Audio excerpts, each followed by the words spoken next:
So good morning, ladies and gentlemen, for this panel on European values, the European dream, or perhaps the European dreams, as we see in the title, under threat. Now, Europe, as we know, has a history, and it is no stranger to ideas and ideologies, some would say perhaps even values, of nationalism, of fascism, of colonialism. And yet Europe, in the post-war period, chose to define itself in opposition to that past. It chose to define itself on the basis of liberal values, of democracy, of human rights, of the rule of law, of multilateralism, of European integration. And so in this conversation, what we really want to be zooming into is what values exactly are we talking about, who are they being challenged by, and what should we do about this? Now, in order to discuss all this, please join me in welcoming on stage the Prime Minister of Croatia, Andrej Plenkovic.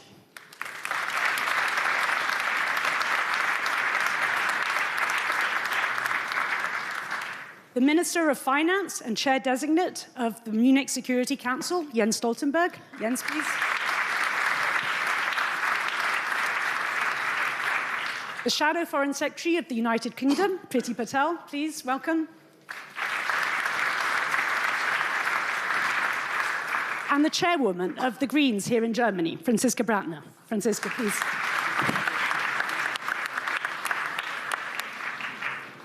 So when the Munich Security Council asked me to moderate this panel, I didn't quite think that this theme was going to be such a central theme in this conference, and actually it turned out to be.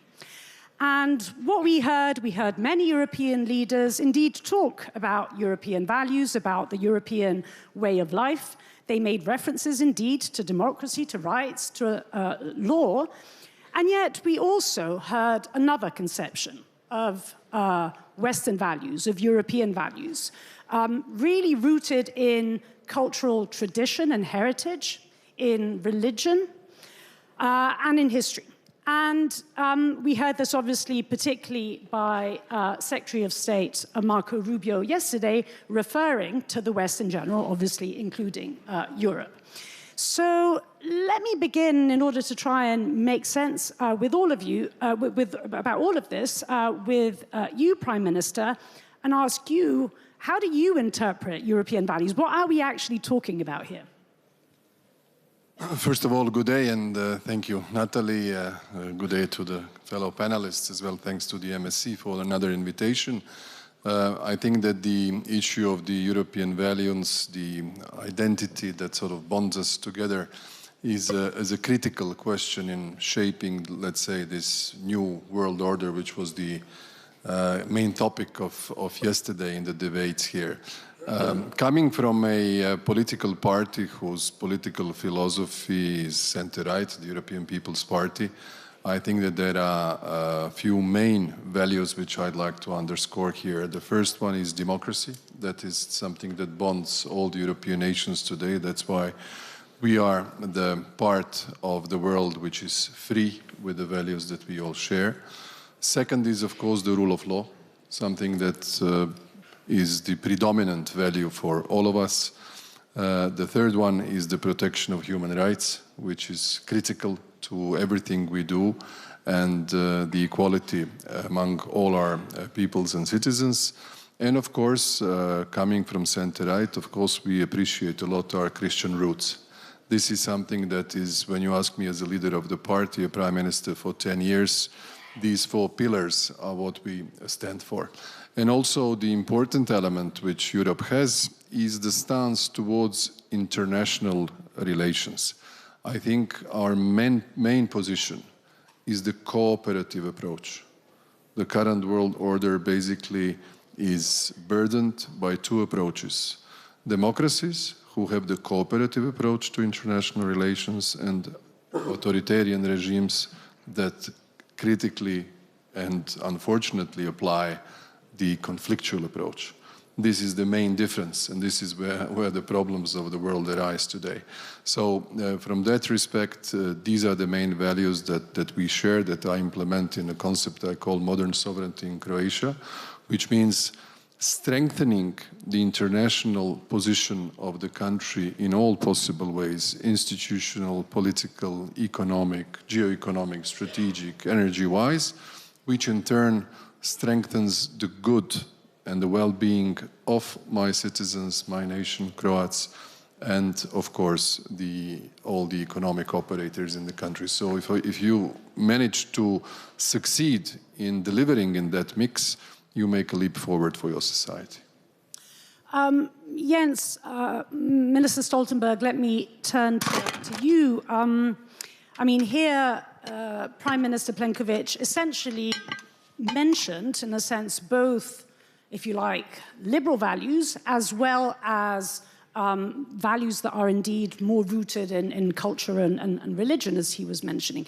Do you actually feel that there is a tension between these things?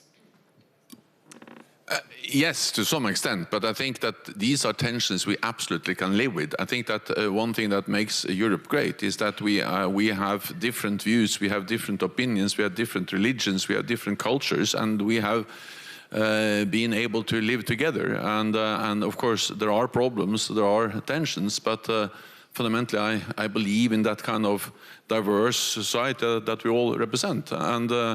And you also refer to our history in your introduction. We have not always been liberal. We have also done a lot of big mistakes. But let's bad things. Yes, but let's now focus on the good values and the good things, and accept that with these differences, Europe has achieved a lot of things. So that's a good thing. I think that in a way, the challenge for us now is that we are to some extent also mixing the issue of whether we can have different values, disagreements related to values, but at the same time realize that we have common interests. And I think that if you look at, for instance, NATO's history, there have been differences and also different values, at least different arguments on how to uphold those values and whether all allies and all countries were able to uphold them. But we have always been able to unite around the core responsibility to protect each other. So yes, the more we can agree on values, the better. But fundamentally, what really matters when it comes to security is that we are realizing that we have a common interest to protect and defend each other. And sometimes these issues are mixed. And of course, there is a relationship between values and interest. But I think the history of NATO and its friends demonstrates that there can be actually quite serious differences on values, but still we're able to rally around our common interests. So here, basically, what Jens Stoltenberg is saying is that diversity and the management of that diversity is actually a key component, in the sense of the values that we stand for. Now, this, Priti, Patel, also brings us close to this very difficult debate that we're having, for instance, over migration, where on the one hand, indeed, there is this issue of the respect for diversity and the celebration of diversity. And yet, on the other hand, we are also hearing, again, going back to some of the things that we were hearing yesterday, that we need to be very careful about cancel culture and about the threat of mass migration. So again, how would you sort of fit these things together? Well, first of all, I think we can do that, and we have to address the world as we find it, rather than looking backwards all the time to go forwards.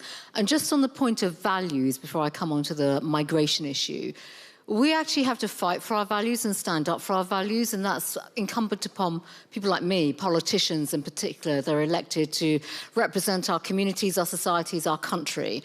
And we have to actually inform people as to why our values matter now, but also to future generations. And I say that as someone that was a teenager when I saw the Berlin Wall come down, and I think about the level of complacency that has really dominated our political culture and politics over recent decades. I've been in Parliament, by the way, for 10 years, so I guess I'm part of that too. But I've always been very steadfast and strident in what I stand for and my beliefs.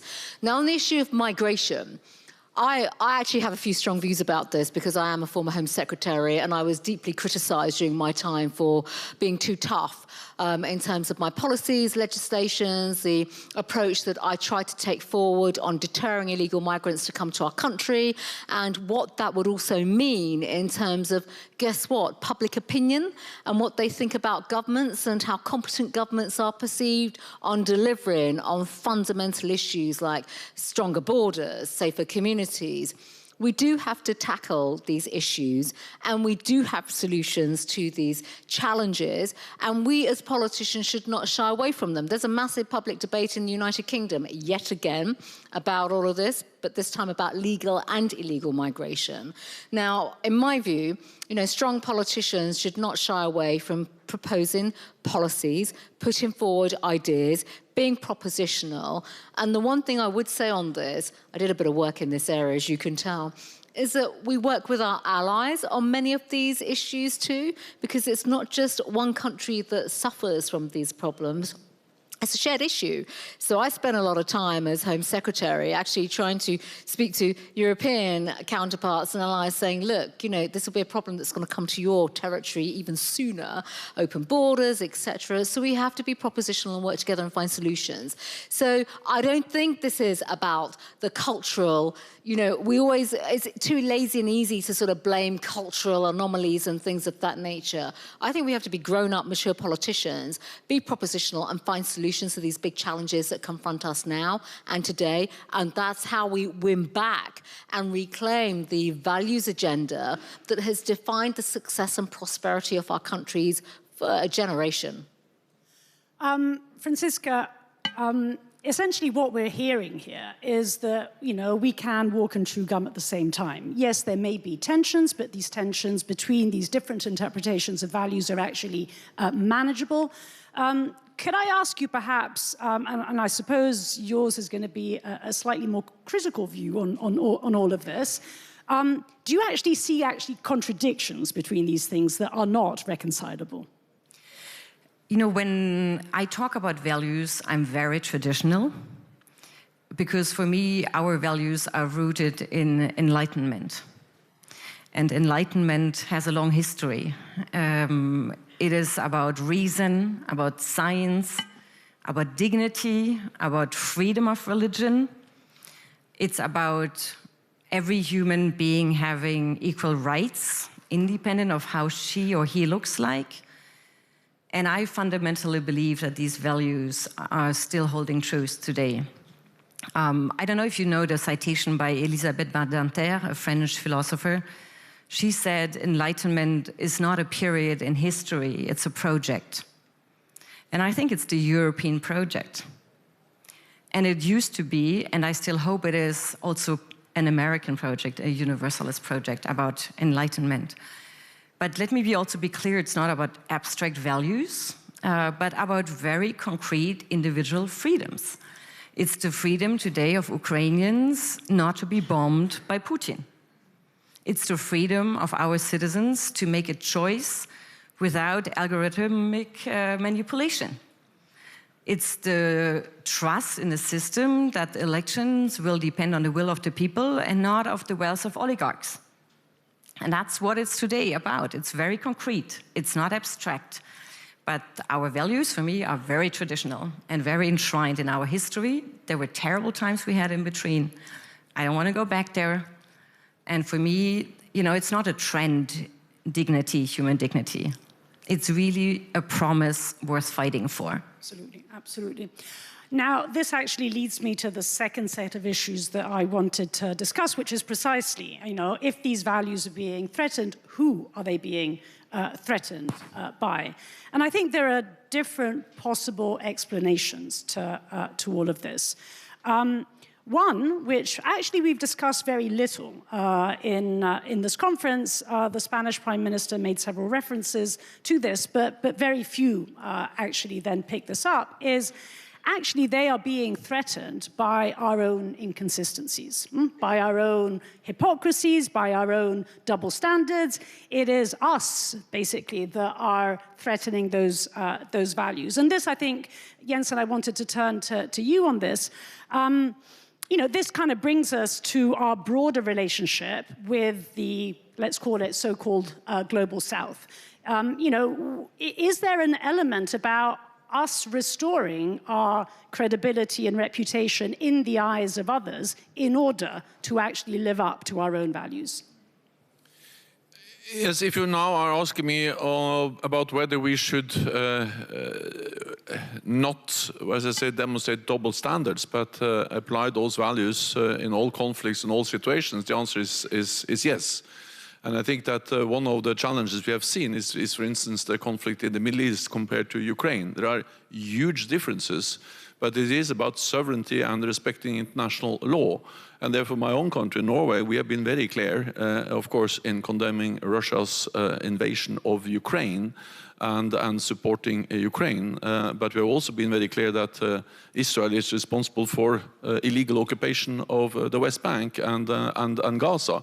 Again, two very different situations, but it undermines our credibility that we believe in these values if we are not clear when international law is violated, regardless of where it is violated and by whom. So then the answer is yes. Then I think that, of course, any double standard weakens the credibility of our values. And we need to be honest about ourselves, because I think we all have demonstrated that we are not always consistent, also my own country. But I think we must not forget that the most urgent, as I say, challenge to the values of freedom and democracy is what we see now on the front lines in Ukraine. I mean, there's no doubt that Ukraine has to prevail.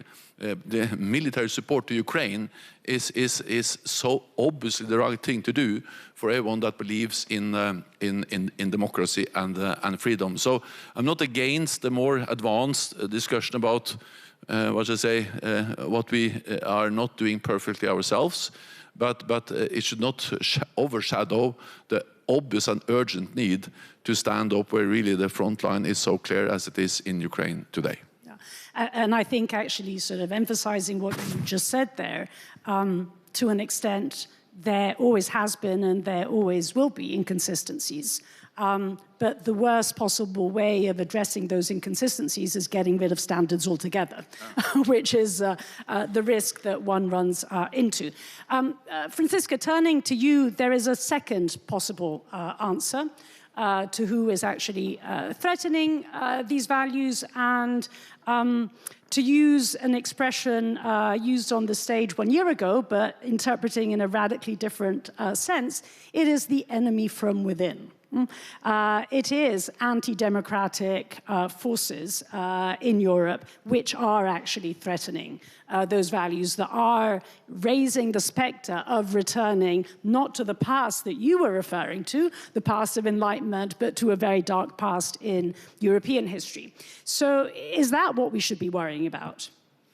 I think it's almost impossible to distinguish or to separate completely outside and inside, because we see how well they do cooperate. You know, those who are traveling to see Putin are the ones in Germany internally threatening our democracy. And these are the links I think we have to talk about, that even if they call themselves an alternative for Germany, they're not patriots, they're not fighting for us, they're going to the Kremlin, which we're, you know, are not.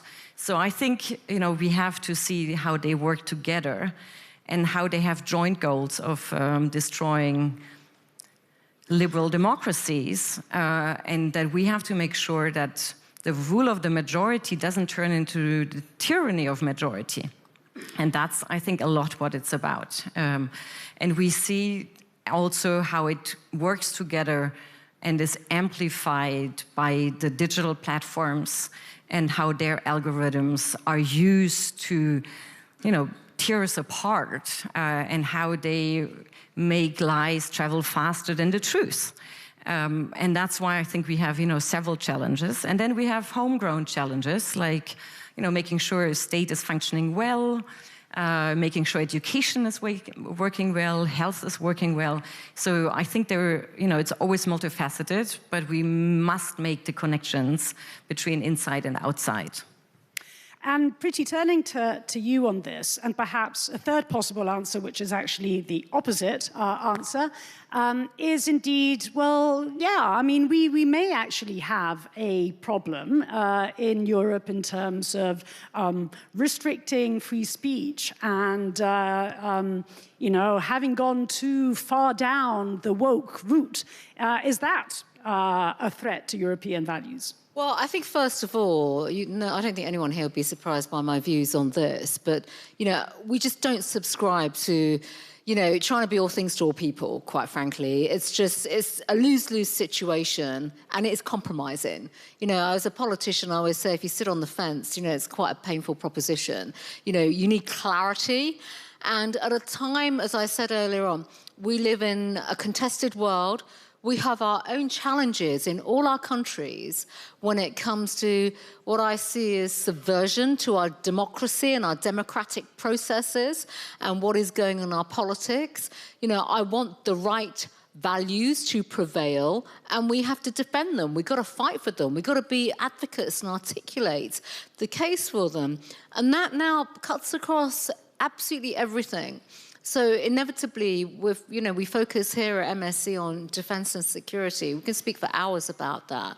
But also, what about our kids? What about the next generation? How do we, build the right pathways for them? So social media, in my country, we've got active discussions about bans for, if you're under 16, access to social media. I have schools in my own constituency and across our country. You go to school at secondary school, they'll take away your mobile phone. You get them when the bell rings at the end of the day. This is about being responsible. And right, just to clarify, so you're in favor or against this? No, so I'm supportive of that. Okay. But let me make my point. That's not encroaching upon free speech or things of that nature. That is about the values that we believe in and how we safeguard them, how we make them relevant to the lives that we live, and also the responsibilities that we should all be taking. And, coming back to, you can use the woke word, describe it in whatever way you wish, but we do have too much, I think. I'm seeing it in my own country right now, but across other countries as well. And, I think Secretary Rubio mentioned this as well. When you go down the route of trying to socialize every single facet of life, it does come with consequences. When government's too big, when you got, what we describe back home as a nanny state, trying to dictate and all this kind of stuff, it then compromises values, individual responsibility, some of the determinations and the choices we should be making. And, we believe in the freedom to succeed, and how we can empower individuals to do the right thing and live their lives accordingly. Prime Minister Andrej, let me turn to you here. And, of course, a fourth possible answer is, and Franziska and Jens, and in fact all of previous panelists actually mentioned this, is they are being threatened from outside. They're being threatened from outside, be it the threat, the obvious, in a sense, threat from Russia, or maybe from some also across the Atlantic. So there are a number of actors that are indeed trying to undermine what those values are. So is there a threat from outside? And perhaps above all, what should we do about it? My analysis is that the most important political event that somehow swept across Europe happened 10 years ago. And that was the unprecedented migratory crisis. The 2015-16 migratory crisis changed political scenery across Europe. It had an impact on every single member state. In some of them faster, in some of them maybe with a sort of delayed effect, but it had an impact on strengthening the political parties who were, let's say, on the poles of the political spectrum. The mainstream parties had to react. Everybody gradually became more restrictive vis-à-vis migration. If nobody does it, then the people who fear the change of society, change of security, change of new type of streets in front of them, they wouldn't get any support of the voters. So I think we are still in the age where we are living on a daily basis the consequences of that event, including in the country where we are today. My second point is the incredibly fast advance of technology. I have 3 small kids. Their biggest enemy, and me being the villain in the house, is how to take away technology from their hands. The amount of, almost everyone in this room, in my view, wasted time on completely unnecessary content is something that everybody who has minor kids understands. I think this is becoming a crucial problem of how this will impact those who are very young today, what will be their Weltanschauung in 15, 20 years, having been fed so early with so many strange and unnecessary information. The third element is the external influence on our societies. We have seen it, it's not a novel thing. The impact first through the classical media, through opinion makers, through commentators, through analysts, specialists, then through internet sources, unreliable websites. I will tell you, I was a diplomat 21 years ago who changed posts from Brussels to Paris 3 months before the referendum in France on the constitutional treaty.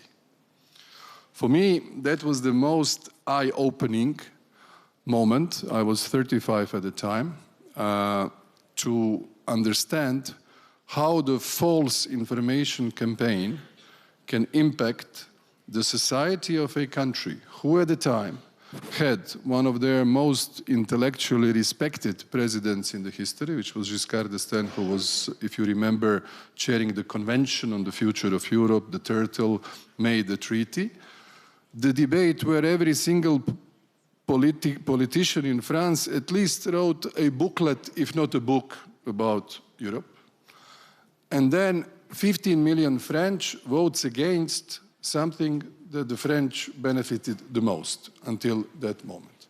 And that was another turning point for Europe. After that, the Dutch were the worst in terms of results. And the glue that was connecting Europe from the founding states' point of view was never as strong as it was before. And we still see consequences of these events. So, in my view, the external influence on the democratic process, wherever it comes from, it's present. We can be very sure it will be even stronger in the future than it is today. And that is where our democratic resilience is a test that we all have to endure and deliver upon and be the voice of truth, facts, reason, our own political platforms, whether we believe in similar projects from one way or another, left or right or center. But this is the huge task and a very difficult task, because the young generation, they don't watch television, they don't listen to the radio, nobody buys papers, nobody buys weekly. This is my first question when we have the youth events. In a crowd like this, who buys the papers? 1 or 2. What do you buy? The Gazzetta dello Sport, because I play volleyball, so I want to see how I did well. And that is everywhere applicable. I mean, it's not only my country, it's everywhere like that. So I think we need to adapt to a mindset of the information being fed to the future leaders, businessmen, voters, workers, whoever it is. Their mindset is completely different than for those who grew up without internet. And in my view, this is the biggest, I wouldn't say a threat, but a challenge that we have to work upon. Franziska, you wanted to come on this. You know, I very much believe, as you just said, Prime Minister, that it's about destroying truth. And as Hannah Arendt had said, the best subject of totalitarian forces is the person who can no longer differentiate between truth and fiction. It's the basis for fascism. And I think we have to see that this is what's happening now with lies, and I don't call them fake news anymore because they're lies. I'm like, you don't teach your child, don't use fake news. You tell them, don't lie. So we should speak the truth again about what is happening. And we see that this is fueled by the tech brothers who make money out of it. I'm like, it's a business model. But it has a value behind it. And I think, we as Europeans, we have given ourselves laws to make those actors respect our own, laws that we have in an analog world, and we don't implement them strongly enough. And this is what Trump every time is saying, do not implement these laws. And I think we as Europeans have one responsibility, which is very important for the future of our democracy, is to implement these laws and not to be afraid of Trump. So I think this is actually a good moment to open this up, and as is tradition here at the Munich Security Conference, the first word goes to a Munich young leader. So let me turn to Marina Penciu-Capranu from the Permanent Representative of Romania to NATO. Please, Marina. Mic here, please. Second row. Thank you for this honor. First, I would just like to say I'm really honored to be here as a Munich young leader together with my colleagues. As for the question I would like to address, I would like to touch upon the threats from within you were mentioning, and pinpoint to another elephant that has been in our living room for a while now. That is the fact that we have been taking values such as democracy, peace, security for granted for a long time now, not just by my generation who was born in peaceful times, but for many of us. So with this in mind, and also the overall impact of the war in Ukraine, I was interested to know which are the pillars on which you think Europe's promise for the future should be based. Thank you. Jens, let me perhaps turn to you with that question. But in one way, I think we have addressed that from the beginning of this panel. And of course, for all of us who believe in the liberal democratic values, it is about the rule of law, it is about democracy, it is about the freedom of press. And of course, part of freedom of press and free expression is also then to fight fake news or lies and to implement the regulations we need to protect information and protect the truth. So I think for at least this panel, that's quite easy. We all agree on that. The more difficult issue is when we see that not all friends and allies and countries agree exactly on how to live up to those standards. And then I think that the different institutions we have, the European Union, NATO, the Munich Security Conference, there are many different platforms. We should perhaps be more honest and more transparent and more direct in criticizing friends when we see that they don't live up to those values in the way at least some of us believe are the right ways to live up to those values. And I think that there are many aspects, but one extremely important aspect is to defend a free and independent press. I have been in politics. I have possessed power since for decades, and sometimes I think it's very annoying to have journalists looking into what I'm doing and asking me the difficult questions. But I realize that the day that stops, then we are really on a dangerous path. So even if they are a bit annoying, I'm heavily in favor of critical journalists asking the difficult questions, because the alternative is really a dangerous path. So these are the difficult issues. How do we ensure that we have a free and independent press? How do we fight the fake news or the lies? To agree to those values is the easiest thing. To do it in praxis, it's a more difficult challenge. Thank you. I have a question here on the third row.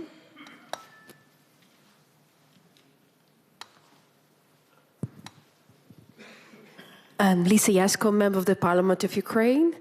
I'm very happy that this discussion is happening about European dream, because I always had an impression that in Ukraine we talk about this so much more than in most of the countries in Europe.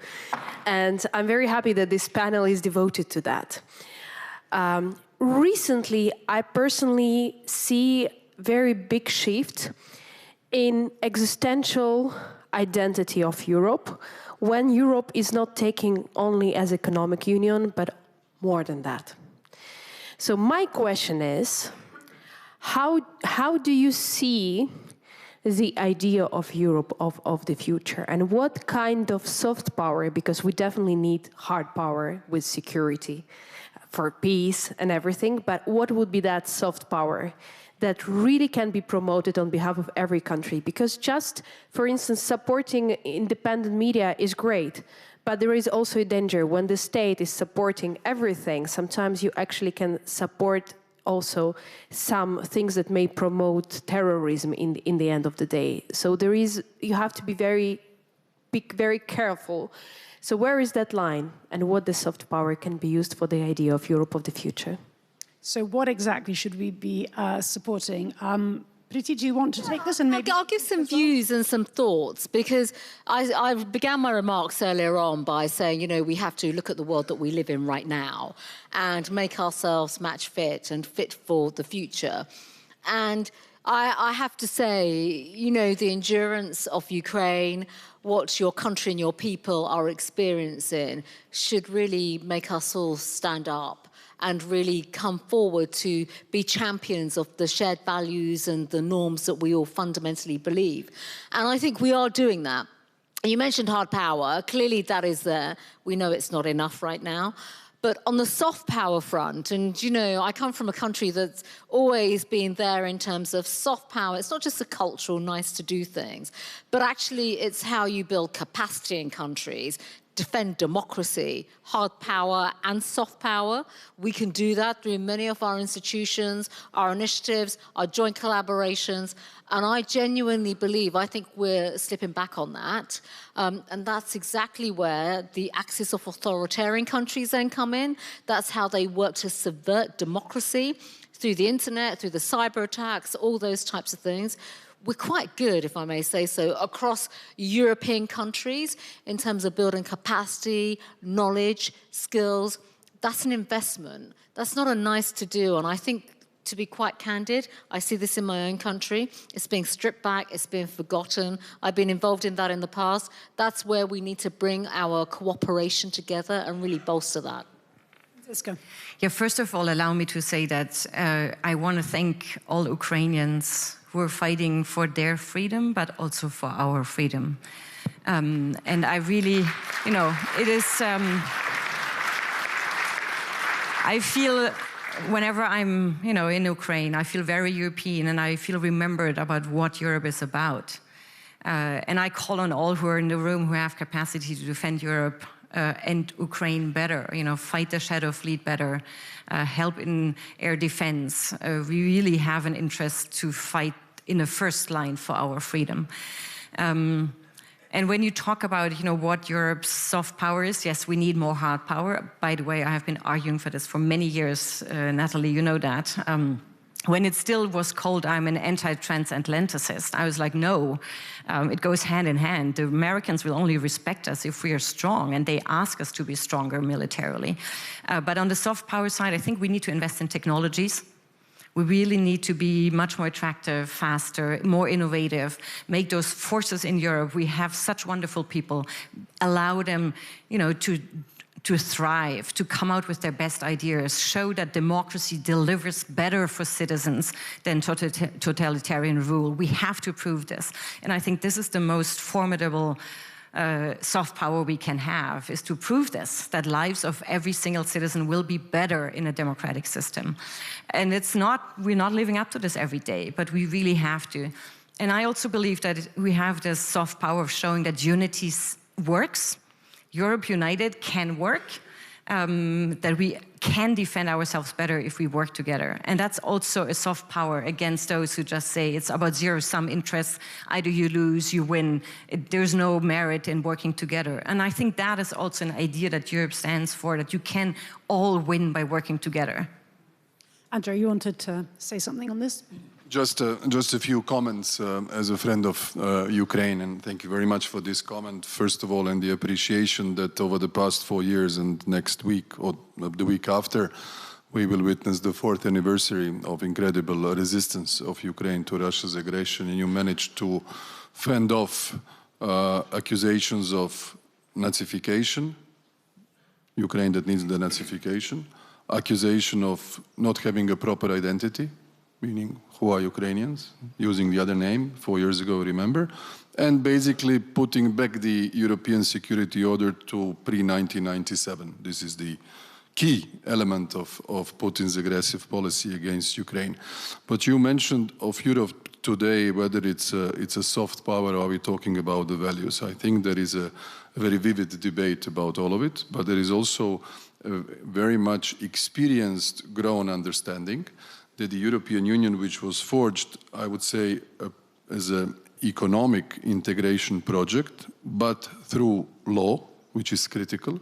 The law is the main glue that puts us all together, and that entails values of how we see our society being regulated, is now so clearly strengthening its capabilities when it comes to defense, that this is a different organization compared to what it was, let's say, 10, 15, 20 years ago, with Solana security strategy. I think it was in 2003, you remember it well. We've gone, I don't know, not 7 miles, but 777 miles ahead.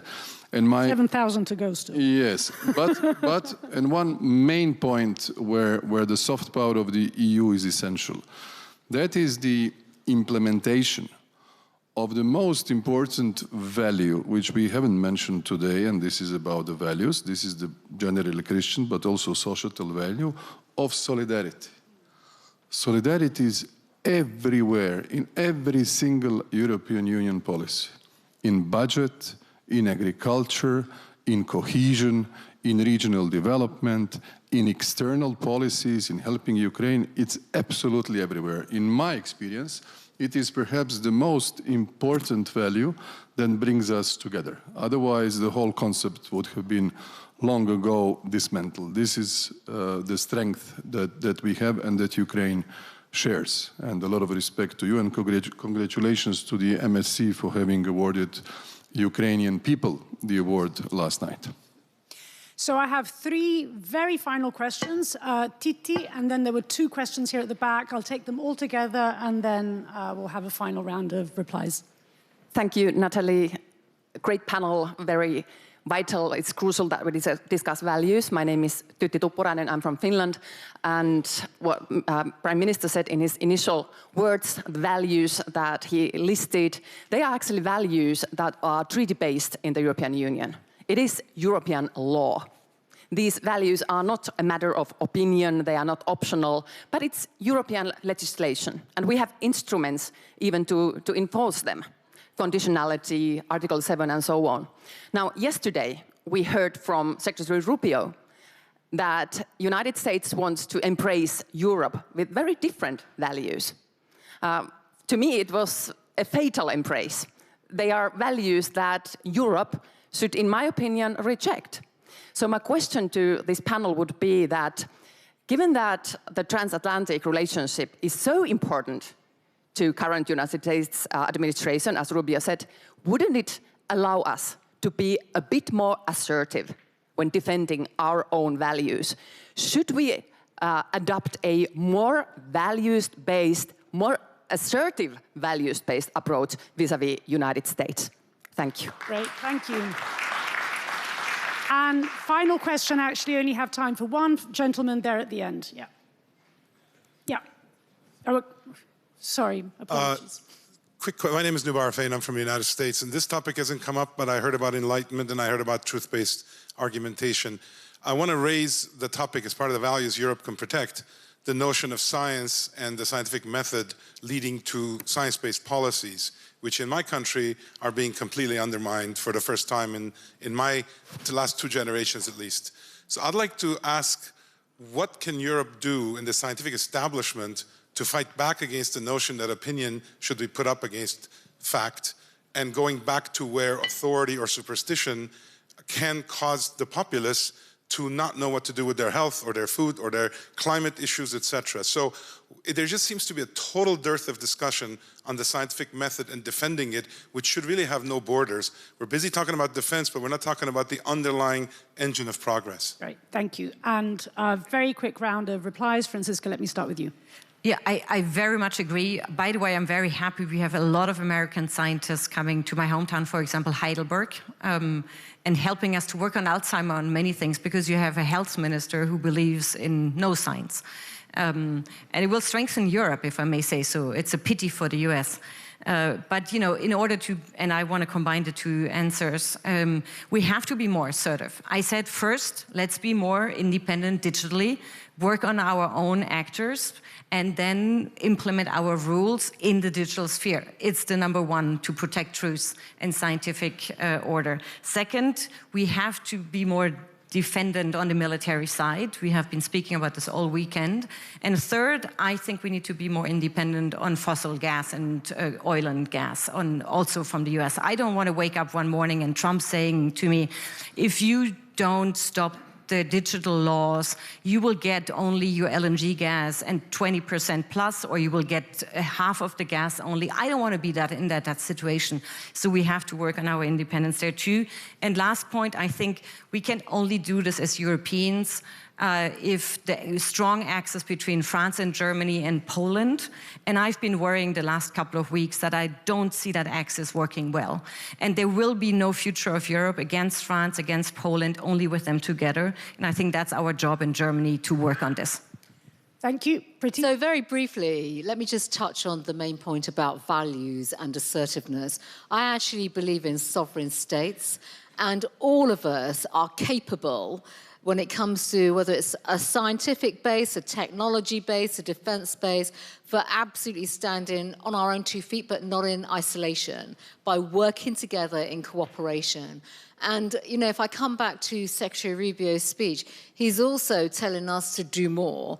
And there is something about not always looking to Uncle Sam to sort of be the backstop. Now, I agree with that to a certain extent. But what we must do is ensure that we're not dependent. This is the crucial thing. And collectively, and on this stage and in this room at this conference, between us, we're capable of doing so much more. We really are.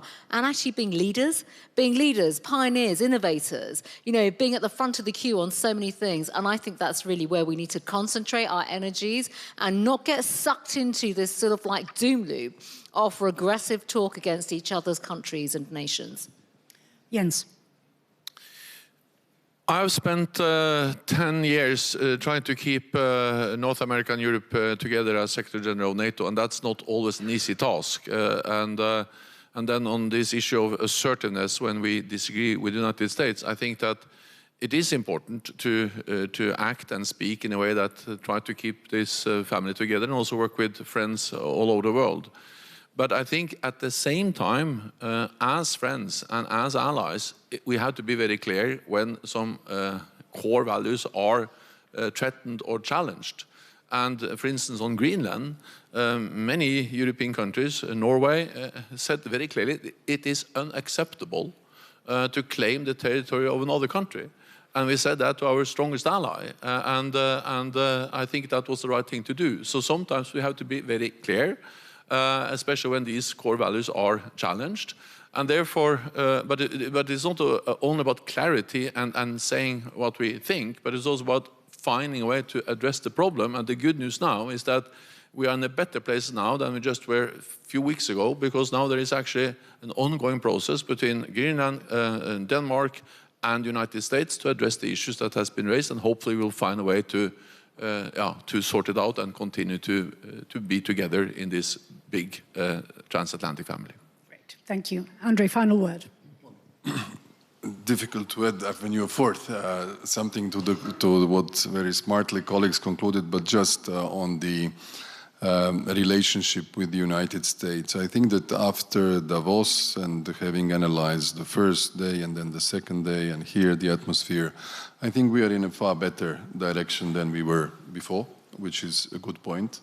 And I think there is a lot of pragmatism and a good sense of solidarity among the EU member states on the core issues, just as Jens has said.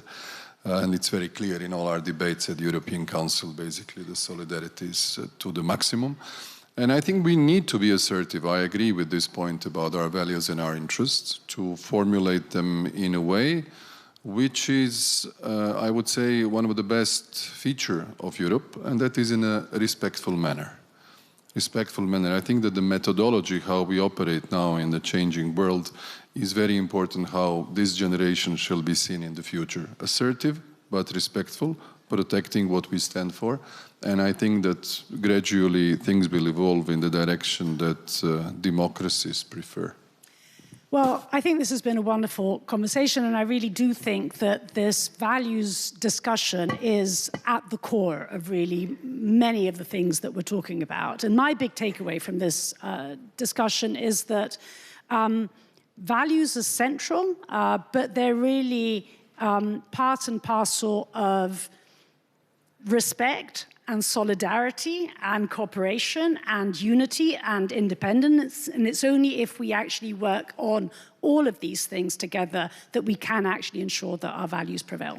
Thank you very much to all of you.